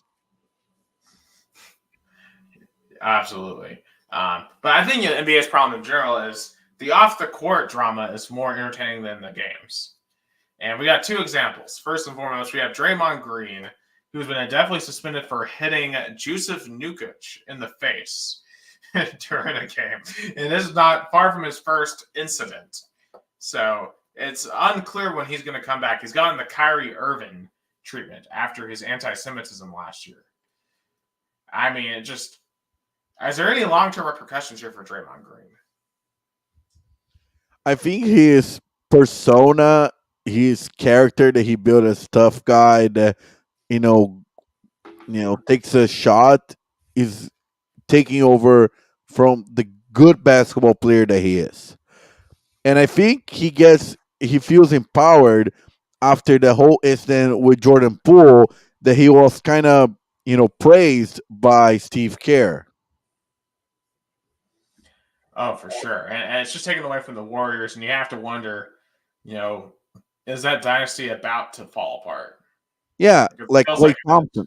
Like Clay Thompson's have a terrible year. Like his numbers are only better compared to his rookie season. Yeah. I mean, all good things have to come to an end, and they've had an amazing run. But it's definitely over. Shout out to Giannis.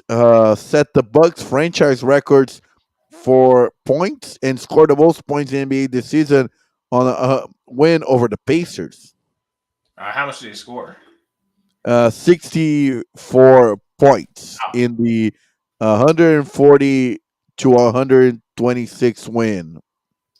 That's very Pacers. So shout out to the Pacers. They were runner-ups in the NBA season tournament. Tyrese Halliburton is a superstar. He is amazing.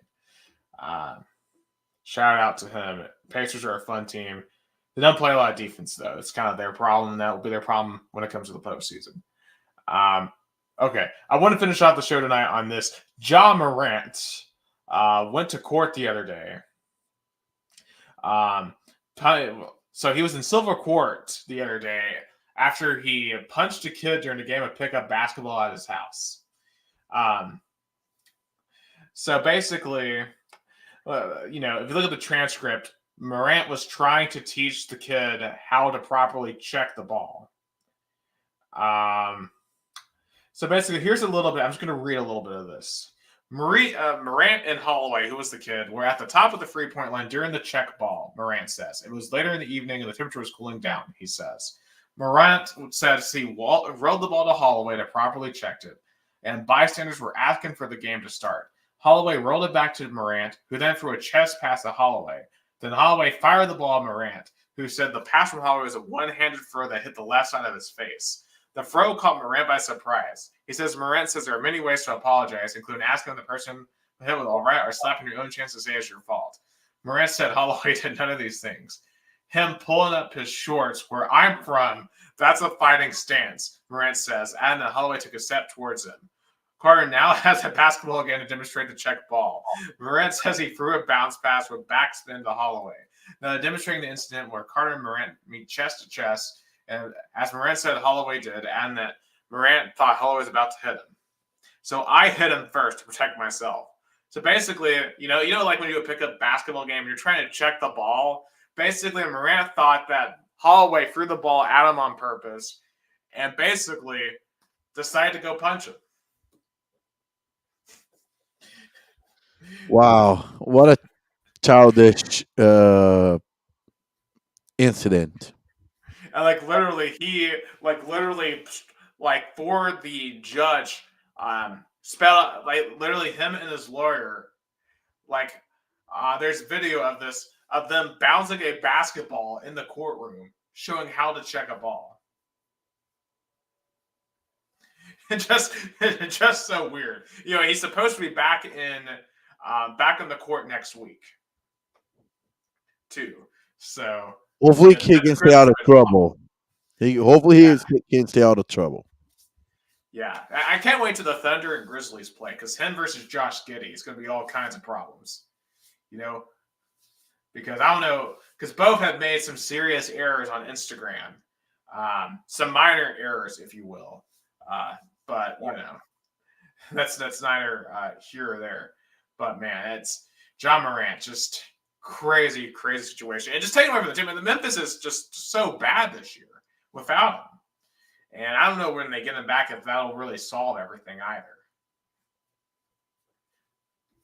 Oh because yeah, I think he's a team cancer. yeah. At some point, you have to think about it. Even though he's talented, is it worth to keep a player on a roster like that? Absolutely, especially as they're 6-17. Um, but hey, they're almost through the first 25 games, and we'll see if John Morant can fix the Memphis Grizzlies when he comes back. But that's all the time we have for Two Countries, Two Americas, All Sports, episode 108. Now the section of our podcast where we're both in the U.S. will eventually be together in Florida to do some live in-person pods. But for Gustavo Tomazeli down in the Tampa Bay Metro, I am Nick Live in Chattanooga, both from the United States. But we also have Brazil in mind because this is the only Brazilian American sports podcast. Have a great night.